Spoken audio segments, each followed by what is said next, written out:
My Little Minecraft, At the End, by Journeyman, read by Man. Knee. Chapter 1. The Calm Before the Storm. Ponyville faced an ordinary day. Apples were sold on the market, ponies milled around at their jobs, parties were planned and friendships deepened. But then night came, and with it a black gateway into another world. It closes before any action can be taken, but now the Mane Six and Canterlot nobility are tasked with finding out what they can about the gateway. Who created it? Where did it lead to? And most importantly, did anything come through? Chapter 1. The sun was bright and warm, a crisp yellow orb in the morning sky that promised a pleasant day. Until next week, that is. Or tomorrow, to be even more specific. Rainbow Dash was busy collecting moisture for clouds and storing them up on the highest peaks of the nearby mountains. From there, she and the rest of her team would add to the collection, and the clouds would drift lower and lower to Ponyville as they stacked up on each other. Being lower to the ground would provide more heat to the clouds, priming them for a series of storms scheduled to happen throughout the week. Ponyville was getting dry due to several weeks of clear skies, and it could use a good deluge. Dewdrop, deep blue, watch the stragglers! Rainbow Dash called out. The two blue Pegasi grinned sheepishly and rounded up the clouds that were escaping the rest of the pack. Rainbow Dash had rounded up 8 teams of Pegasus for next week's storms, 4 teams in shifts to keep the clouds up in the mountains, and the remaining 4 scavenging for any additional clouds and moisture to add to the pack. Dust Devil's team was already complaining about overtime, but Rainbow Dash's job as Ponyville's resident weather pony was on the line. With a few inspiring words, she managed to cool the grumbling. Speaking of, her replacement would be arriving soon. Rainbow Dash had to change her sleeping schedule for the storm and had been supervising for the last 12 hours. In short, she really needed a break. Fluttershy had taken it upon herself to cook breakfast in preparation for the end of Dash's shift, and she was itching to get over there and pig out. Fluttershy always made good food. Dash listened to her stomach rumble. Good for me, 'cause I can't cook at all. Lucky for Dash, her replacement had just arrived. A snow-white Pegasus was weaving between the rocky, snow-covered peaks to Dash's location in the sky. Nobody called him by his name, but by a moniker, an exclamation the Pegasus always seemed to swear by. That being, Great Scott, what is this I hear about scouring the landscape? Halfway to Canterlot, what were you thinking? Hey, it's only 50 miles. That's nothing for even my team. What's the big deal, Scott? Halfway to Canterlot is 88 miles, Rainbow Dash. Great Scott retorted. We need those clouds, Great Scott. I don't care how far we gotta go to get them. The shouting match would have continued, but both noticed that they were beginning to draw the stares and ire of those around them. Just leave, Rainbow Dash. I've got it covered from here. Great Scott gave a defeated sigh and shooed Rainbow away with a hoof. Dash did not complain for an instant. She'd been up all night, and now it was time for breakfast. It was not Fluttershy that opened the door to the royal cottage, but Angel. Angel gave Rainbow Dash a scowl, but gestured for her to come in. Heh, don't mind if I do. Angel slammed the door right behind Dash, causing the latter to jump. That gave Angel a smile, and the bunny hopped to the kitchen. Hearing the ruckus, Fluttershy poked her head around the corner and smiled at seeing her friend. Oh, hey, Rainbow Dash. Come in. Everything's already set up. Dash cantered to the kitchen and saw Fluttershy's full spread. Whoa! Dash said blankly. The cream-colored Pegasus had finished removing an apron and was shyly staring at her hooves. Is it good? Dash was used to receiving large meals whenever she visited Fluttershy's for food or to crash on the couch. But even this took the cake. Lemonade, orange juice, daisy sandwiches, a 2-gallon bowl full of lettuce and salad makings, 5 different dressings, apples right from the orchard, fresh muffins, pancakes, and an omelet apiece. This is amazing, Fluttershy. You've sure outdone yourself. The timid Pegasus flushed at the compliment. It was nothing. Come on now, let's eat. And thus, Fluttershy's breakfast and Rainbow Dash's very late dinner started. Dash began shoveling food down her throat in between conversation pieces, while Fluttershy seemed content to pick at her breakfast piece by piece while listening. Word of this coming storm came up along with Fluttershy's scheduled stop with Rarity later that day.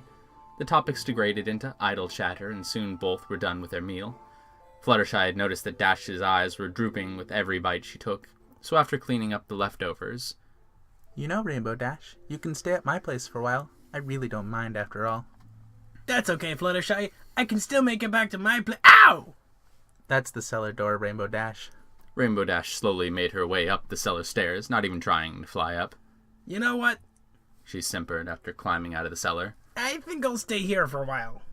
Rainbow Dash already knew the drill, having crashed at her place several times before for various reasons. I have some blankets folded in the closet if you need them. Was Dash's only reply. Whoa, she must be really tired then. Fluttershy thought. It was not often Rainbow Dash would vie for sleep so fast. Dash just pulled out a blanket, wrapped it around her shoulders, and curled up on the couch. Angel's thumping foot broke Fluttershy out of her thoughts. What is it, Angel? Angel pointed to Rainbow Dash, shook his head, and crossed his little arms over his chest in a huff. She's just taking a nap, Angel. Let Rainbow Dash rest. Angel only glared at Fluttershy in return. I'll buy you an extra carrot at the market if you can watch her over for a while I'm away with Rarity. Angel stopped thumping his foot and thought for a moment before brandishing 3 furry fingers. All right, Angel. 3 carrots. Rainbow Dash started to snore. No matter how many times Rarity visited the spa, the magic of Aloe and Lotus worked every time. Every kink in her neck or closed pore melted away under their treatments. So the brute just barged in, ate all her food, and staked a claim on your sofa? Fluttershy, dear, how do you put up with her? Oh, Rarity, she was just all tuckered out from preparing for the storms next week. Giving her some food and a place to sleep was the least I could do for all her hard work. And besides, I volunteered for it. She didn't ask or barge in. Lotus was giving Fluttershy a calf massage, while Rarity was currently enjoying a mud bath. Lotus worked in a particularly tense cluster of nerves, and Fluttershy let out a moan of enjoyment. Well, a little class wouldn't hurt that pony at all. On another topic, dearie, I have a favor for you. Cloud Kicker stopped by yesterday and placed an order. I was wondering if you'd be so busy tomorrow and if you could model for me for an hour or 2. Rarity began to peel off the cucumber slices on her eyes, and Aloe was there to assist Rarity out of the mud bath in a flash. I'm taking care of Owlicious because he's having problems with his wings, so any time after 1 o'clock should be fine. Lotus finished a quick massage up Fluttershy's back and then helped her off the table. Same time next week. Oh, I wouldn't miss it, darling. Rarity ventured to the spa a little earlier than normal today, but for a very good reason. It was 1 o'clock and she was expecting a loud guest very soon.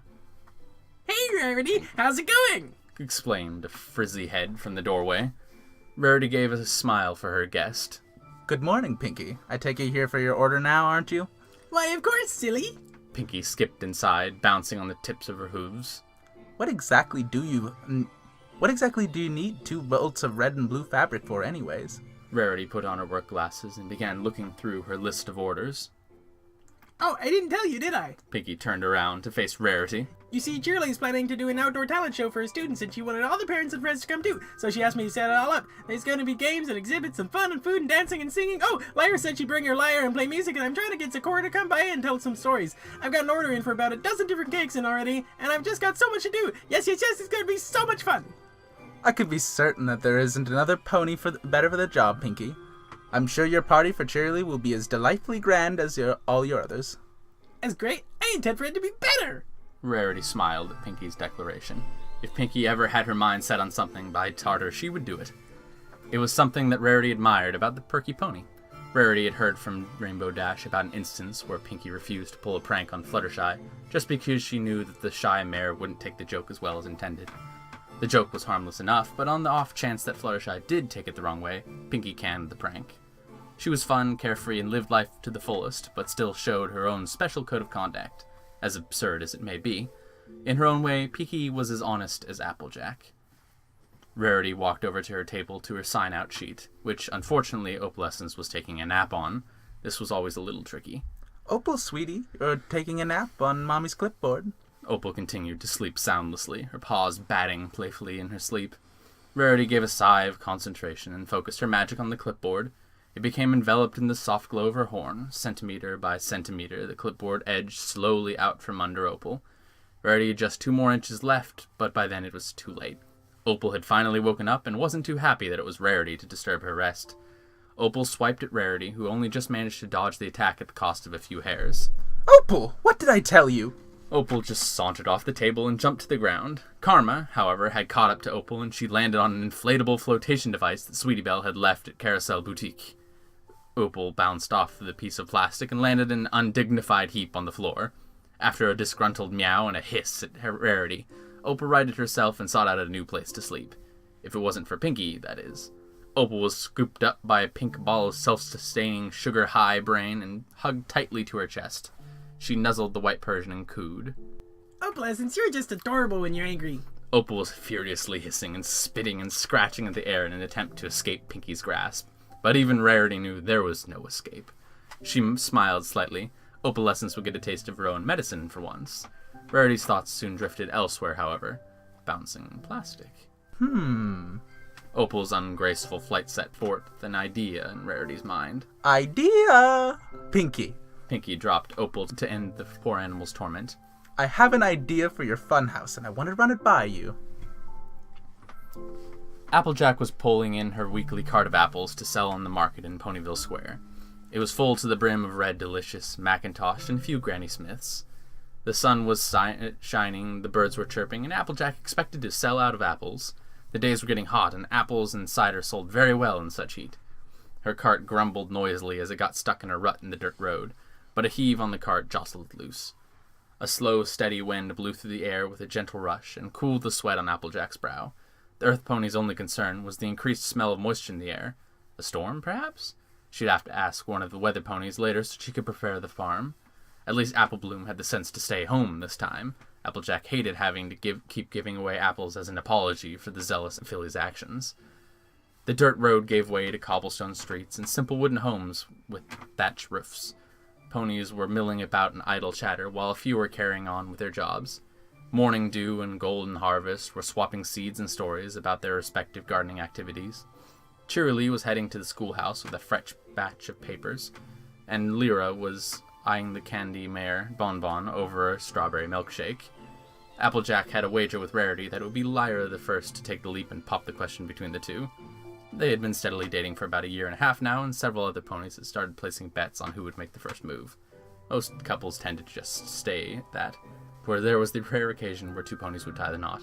An event such as a wedding was always a momentous occasion for a small town like Ponyville. Applejack remembered many years ago when she attended Mr. and Mrs. Cake's wedding with Grandma Smith. Save for the time when Ponyville hosted the Summer Sun celebration, she had never in her life witnessed so many townsfolk in one place before. And now that her thoughts were on the matter, she wondered how Pinky would react to a wedding, or even better, how she would plan one for such a small town. Princess Cadence and Shining Armor's wedding was the first she had been asked to assist with. Having full reign for a Ponyville wedding would make the excitable pony erupt from anticipation. Applejack had made her way to the center of town and set up shop next to the fountain in Ponyville Square.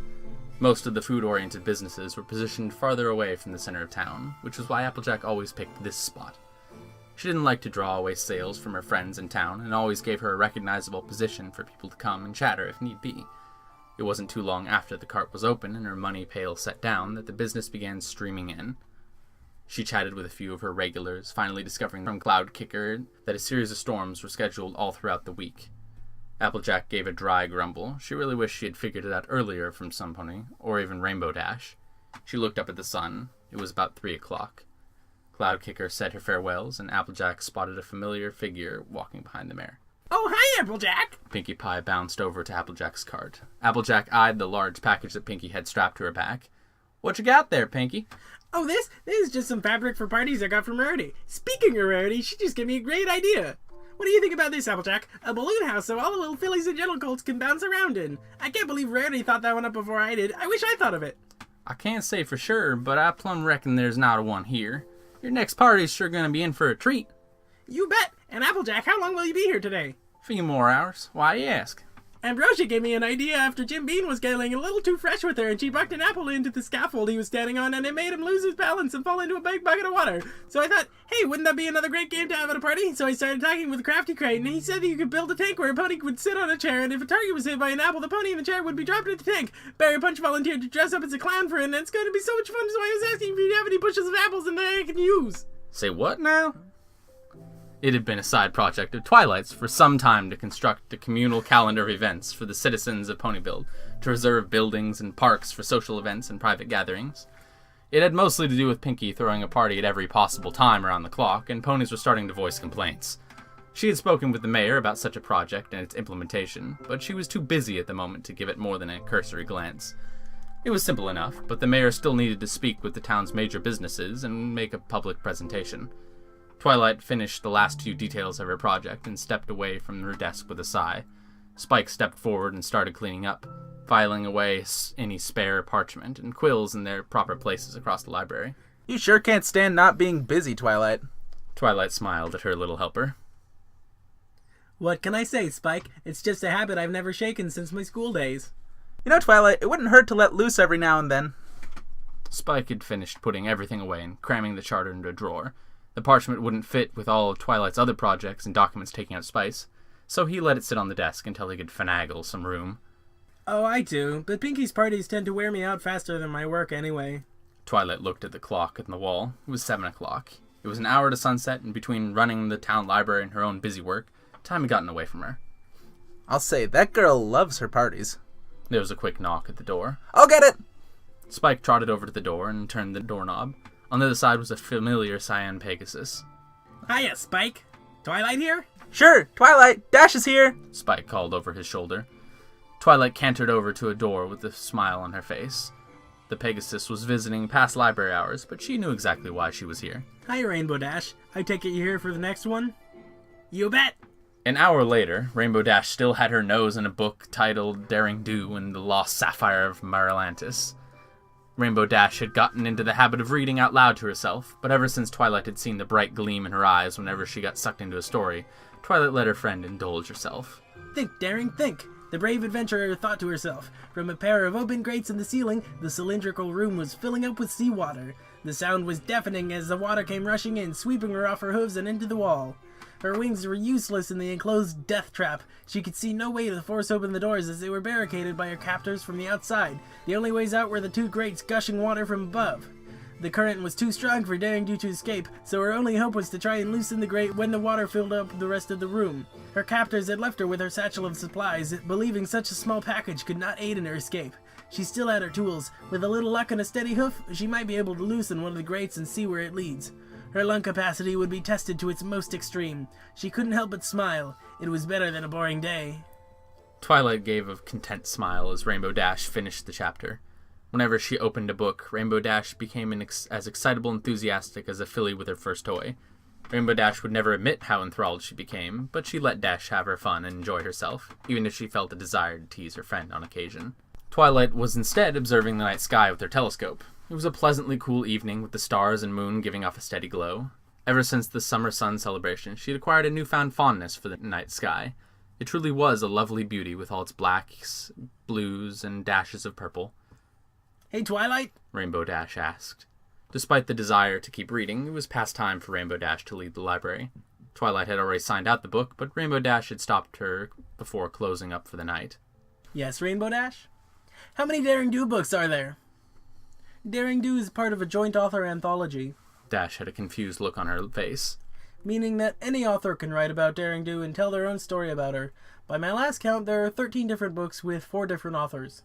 Dash gave what Twilight swore was a squeal of excitement. That's great! There's 9 more left for me to read then. Twilight gave a chuckle.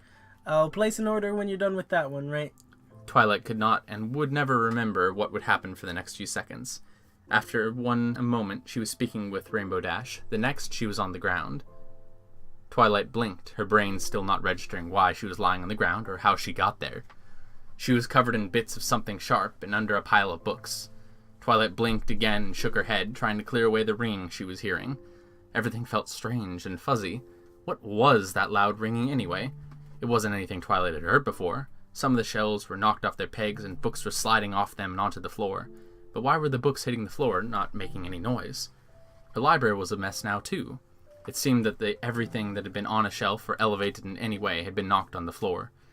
Dust was falling from the ceiling, stinging her eyes. Twilight called out for Rainbow Dash, but all she could hear was a muffled noise. Strike that. Twilight could hear the sound of very loud breathing. Believing Dash was on the ground next to her, she looked around and behind herself. Seeing that her friend wasn't, Twilight realized that the loud breathing was her own. Her own breath was thunder to her ears. She tried shaking her head again to clear her thoughts. It felt like there was cotton stuffed in her head that muffled the sensations of the world. Twilight took another look around the room for Rainbow Dash. The library was a complete mess, but still no Rainbow Dash. Hard to think, Twilight thought. She tried to figure out what just happened and came up with only one hypothesis. Whatever happened knocked her off her feet, into a bookcase, and shattered the windows. Twilight perked up. The mare had just spotted a cyan hoof under a pile of books and a cabinet. Twilight gingerly made her way over to Rainbow Dash. paying special attention to not step on anything, especially the broken glass. Lighting her horn up with power, Twilight lifted the cabinet and books off her friend and set them in a corner of the library. Using a little more magic to clear the debris and glass from the floor, Twilight ran the rest of the way to Rainbow Dash, whom had already started to move and gather her bearings with the weight off her back. Rainbow Dash?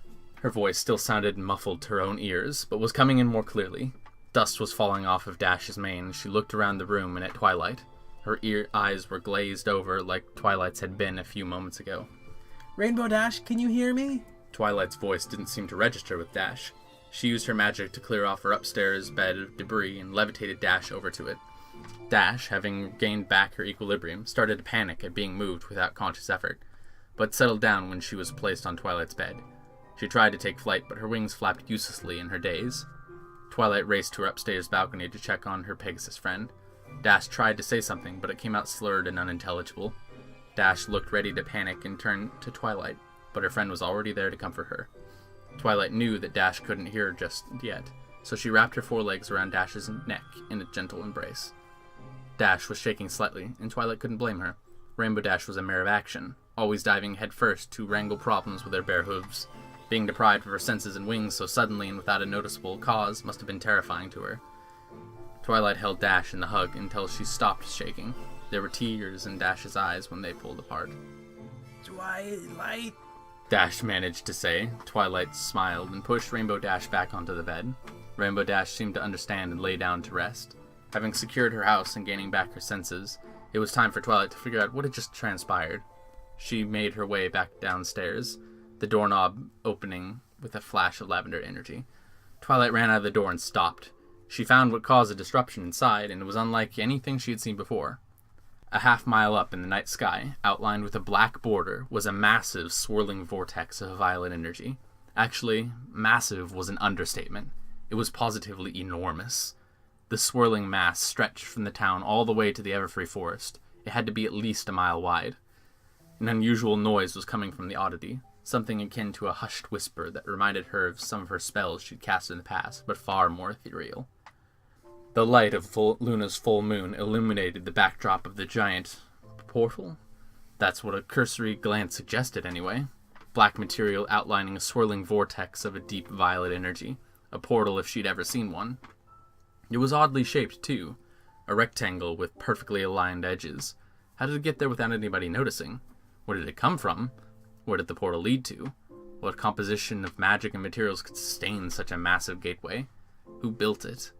Did the explosions signal the portal's arrival, or something else? And why was it just hovering perfectly still in the sky? Her analytical mind aside, Twilight couldn't help but feel a deep enthrallment at the gateway. It was foreign and ethereal with its solid black structure, unknown origin and swirling, curling energy. Small flecks of violet magic broke off from the portal and rained down like a gentle snow.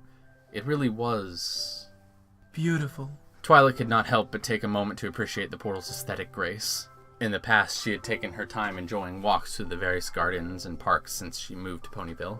It was the same during the running of the leaves, where she enjoyed the fall colors in preparation for the winter season, or seeing Princess Celestia raise the sun for the first time. The shell shock was mostly cleared, and she knew that she needed to do something, but she needed to take a moment. She had never, in all her studies and stories she'd come across, encountered such an oddity. Time had stopped for Twilight, and she could do nothing but admire the portal in all its beauty and splendor. But something eventually did snap her out of her stupor. Like a drop of ink-dyeing cloth, the center of the violet haze slowly changed hues. The very center of the quiet storm of energy became brighter and brighter. Soon it became a fully bloody red, and following the swirling currents already in place, began to spread bit by bit to the black borders of the portal. The change felt wrong, perverse, a foul botch of something glorious. The first incarnation was quiet and gentle. This one felt eager and violent. The currents of energy changed as well. The formerly calm and graceful movements had become erratic and tempestuous. She had seen a raging storm on the water once when she was not but a filly.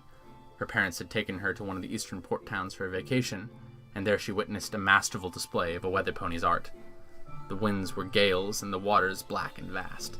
Such a sight she had witnessed once until now. The crimson energy raged against the black borders of its cage, but held fast.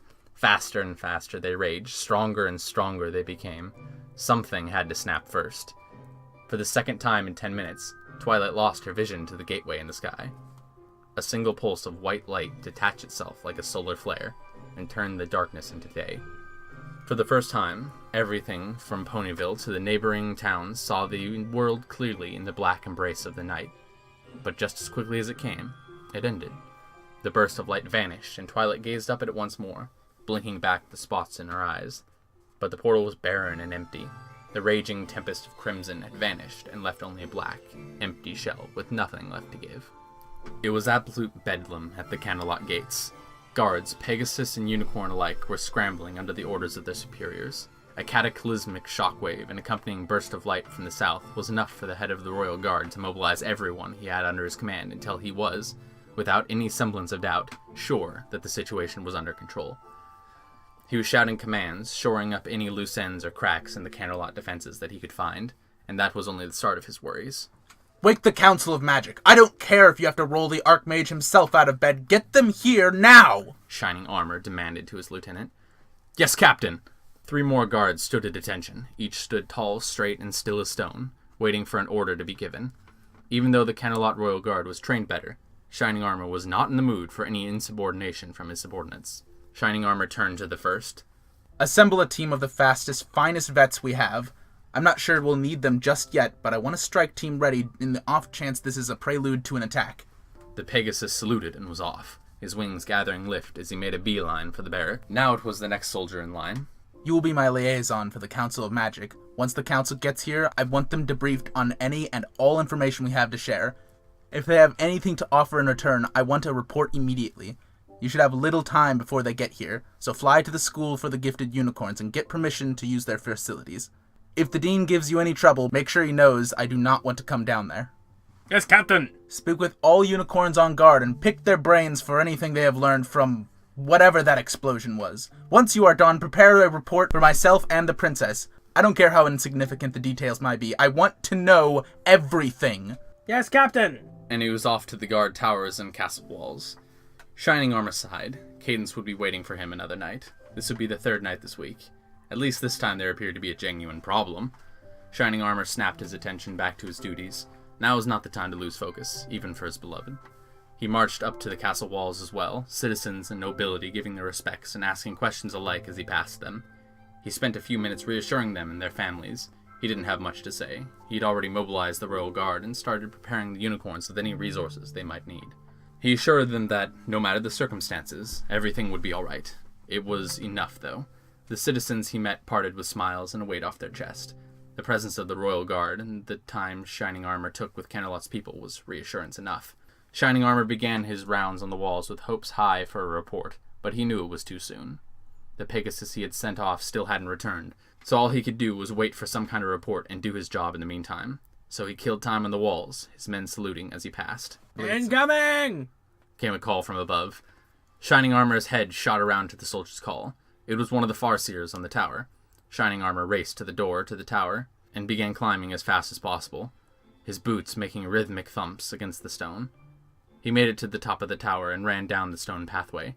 Each tower was topped with a circular walkway 40 feet in diameter, and a single walkway extending away from the castle an additional 20 feet, in line with torches across its entirety. At the end on a stone perch was a single Farseer, a unicorn hoof-picked by Shining Armor himself for his or her skills in perception and obfuscation magic.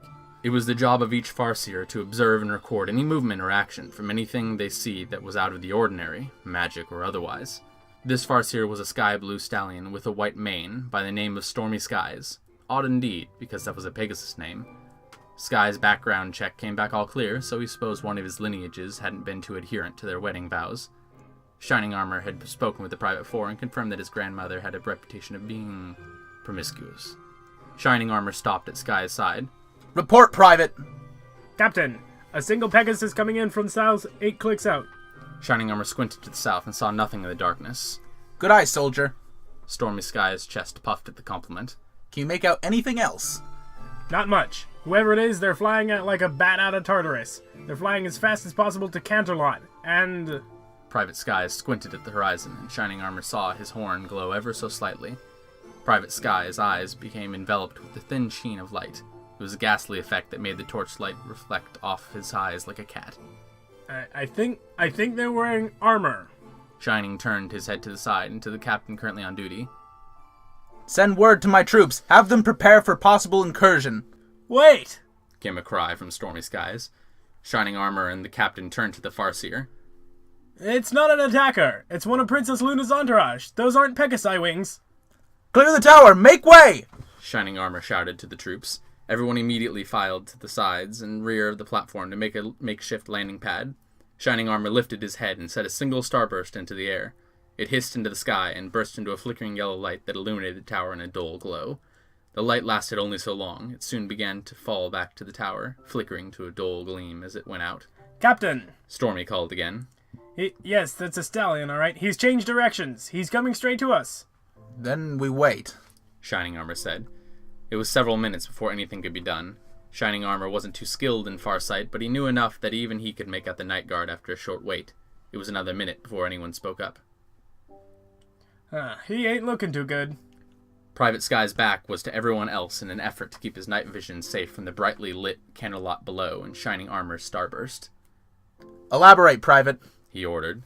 He could make out the black speck of flapping wings, but not much else. He's exhausted and slowing down. Wherever he came from, it doesn't look like he stopped to rest along the way.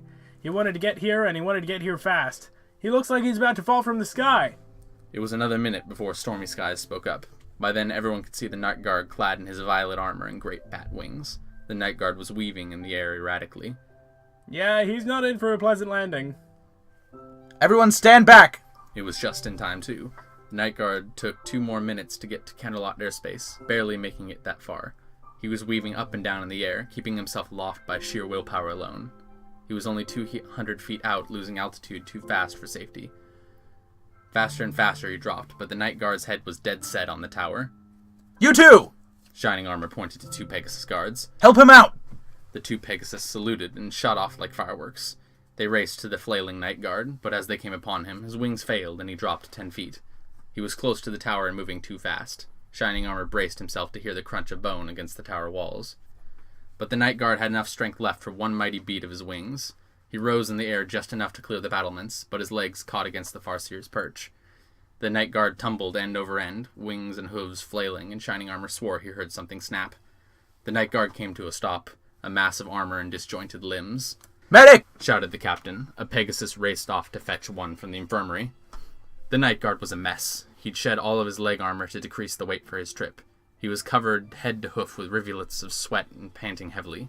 He coughed several times and gasped, trying desperately to get his breath back. By instinct, he started folding his wings back against his abdomen, but winced heavily at the action. Shining Armor gave his wings a cursory glance. His left wing appeared fine, if ruffled and soaked with sweat and shivering from cold. His right wing had a large bulge in one of the joints and was bent at an odd angle, a dislocation the medic needed to fix when said medic arrived. The night guard gave another series of hacking coughs, followed by more panting. His eyes were drooping from fatigue before they saw Shining's brass. The night guard began to stand in respect, and Shining Armor was going to make the guard disregard the salute due to his condition. But the guard immediately collapsed as he tried to make his hooves work properly. Stay still, soldier. You're in no condition to move, and the medic is on his way. Now, why did you race here? Report. The night guard nodded and took a few seconds to pant to get his breath back. Message. For whom? Princess Celestia. From Princess Luna. One of the soldiers on guard brought a bucket of water and a ladle. He scooped up and lowered the ladle for the guard to drink. The guard nodded his thanks and drank greedily. The Pegasus dunked the ladle again.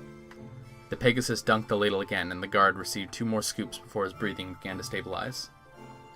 I've had a disturbance. To the south. A doorway. Princess Celestia was sleeping peacefully in her private quarters, thoughts filled with pleasant dreams. She was on the moon, and everything was delicious. The ground was a tangy custard with the hint of vanilla. The stones cast across the surface rock candy, and the stars were sprinkles she could scoop from the heavens. The sun itself was a great lemon drop coated in sugar, ripe and ready for her to taste. She reached up, taking the great orb from the sky, and opened her mouth, ready to take a bite. Bang! Princess Celestia awoke with a start as a large force crashed against the windows. Her head darted to the closet window, and her magic sprung from its reservoirs deep within. Her magic met her call eagerly, like the light meets the sun. Nothing was in her quarters. The wards she'd carefully layered piece by piece around the room still held. She was alone. She released her grip on her magic, as disappointed as that made her feel. She quickly put on her crown and armored regalia before exiting her room. The pair of guards outside of her door scrambled to attention. Princess! I am fine. Come, I wish to find out what has just transpired. Celestia couldn't help but sigh. It was such a pleasant dream, after all. As she made her way to the throne room, she had gathered a small following of guards to flank her arrival. She honestly did not believe she would need them, but seeing a formidable guard for Equestria's princess settled Pony's minds faster than her words ever could. She did not like using such psychological tactics to boost morale, but she was in the middle of an unknown situation and needed all the help she could get. A necessary qualm that must be endured for now. She would deal with the moral ramifications at a later date. A pony cloaked in reds and greens stepped forward. Emblazoned on her chest was the crest of a court mage, one of a dramatized drawing of Luna and herself wrapped around the planet in a field of stars. Shooting Star, if you have an update on current events, I would like to hear it, Celestia commanded. Shooting Star bowed in respect as she was addressed. I do not, Highness. All whom I have spoken to report an event to the south have caused a shockwave, akin to breaking the sound barrier. As to the source or cause of such an event, I cannot give more details until further investigation. Shooting Star raised her head to address the princess directly. Currently, the captain of the Royal Guard has mobilized those on duty to shore up Canterlot's defense, should the worst come to pass. A wise precaution. I wish him to give me hourly updates until this matter is settled. One of her guards bowed and ran out at the door. From then on, Celestia spoke with her military and political advisors on current events.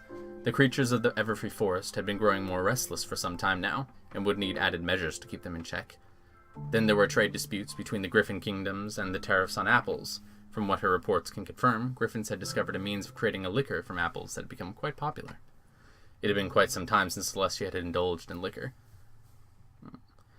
I'll have to sample it sometime. No, back to topic. Other than sweets, liquor had been a guilty pleasure she had indulged in too much in the past. Next came the preparations and guest list for the upcoming Grand Galloping Gala. All of the local nobility were invited, along with notable guests like the Wonderbolts and Photo Finish. So close, only 3 months away. I would like to add a few more to the guest list, Celestia told her advisor. The advisor gave a half smirk, as if she expected the comment. I do have 7 additional open slots, if you have any pony in mind, Princess. Celestia smiled happily for having advisors that understood her deeply enough. Thank you. Please have them delivered the following morning. The advisor bowed and turned to leave, having delivered all pertinent news. As soon as he left, a unicorn guard entered, and seeing the princess, bowed respectfully. Your Highness! Rise, Celestia commanded, and the soldier complied. What have you to report? Highness, I was told to deliver this to you and no one else. Captain Shining Armor received a missive intended for you from a night guard that departed from Princess Luna's entourage. The Royal Guard's pony fished out an envelope sealed with wax and stamped by Shining Armor's crest. Apparently, she witnesses something pertinent to recent events and sent a message with all haste. Princess Celestia took the envelope from the guard and broke the seal with her magic. She began reading the letter slowly, examining each and every letter of her Captain Shining Armor's script. But as Celestia read more and more, the gravity and absurdity of the situation was finally understood. Her eyes began to widen after every line, putting everyone in the room on edge as they waited for their leader to make a decision. When she was done, she folded the note and gave it to Shooting Star. Gone was the incredulity. In its place was a hard face that demanded her subjects' loyalty and respect. Everyone in the room recognized the change. They were not gazing upon Celestia, but the true goddess of the sun. Assemble the Royal Guard to be ready to depart on the hour. Shooting Star, assemble a team of mages to attend and gather any supplies they might need from the School for Gifted Unicorns in Countess and Cantus's laboratory. Take special emphasis on magic deconstruction and tracking, and be ready to leave by dawn. Princess Celestia started walking out the door. Ready my chariot. I will be joining this expedition. And summon Princess Cadence. I want her briefed on the situation and privy to any report. She is to be placed in command of Canterlot as my temporary steward. Everyone's eyes boggled at the orders. Princess! Shooting Star began to exclaim. Celestia turned her gaze on Shooting Star, and she shrunk under the stare. Do I make myself clear? Everyone in the room stood at attention and exclaimed in unison, Yes, Your Highness! The Night Guard began to stand in respect, and Shining Armor was going to make the guard disregard the salute. Guard disregard is really annoying. Guard, disregard, guard.